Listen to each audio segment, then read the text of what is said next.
limited edition. In the 10th anniversary edition, we added 200 pages. And we added a chapter called The White Plague.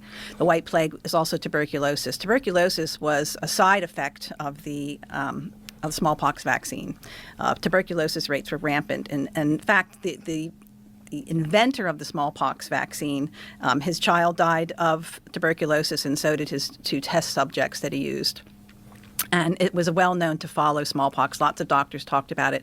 But in about 2 or 3 years after the vaccine was accepted in England, you hear doctors speaking out about it, cursing the day they ever agreed to do it to people, to children, to anybody. And so what happened is that the government came down harder and started making it mandatory and would take your furniture away and started intimidating the doctors. And that's an age-old thing as well. And I experienced it. And any doctor that's ever stepped out of line and said something bad about vaccines will either be intimidated or worse.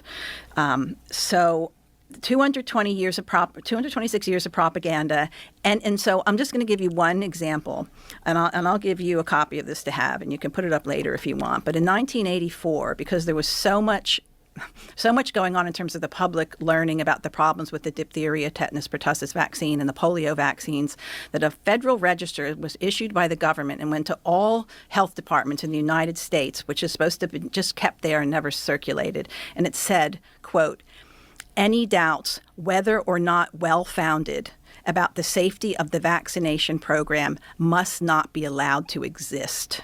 Ooh. That's literally what it said. It's straight out of, George Orwell. Lenin.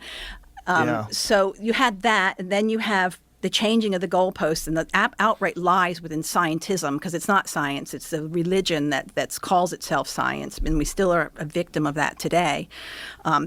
Most science today is sponsored by the very people that are going to profit from it. And I think even Jenner, who invented the smallpox vaccine, never did a scientific study. He never did a controlled study. He never did non-vaccinated people, vaccinated people, and then expose them to smallpox in a large enough group. He would cowpox them and then expose them to smallpox. And it was well known that smallpox followed cowpox.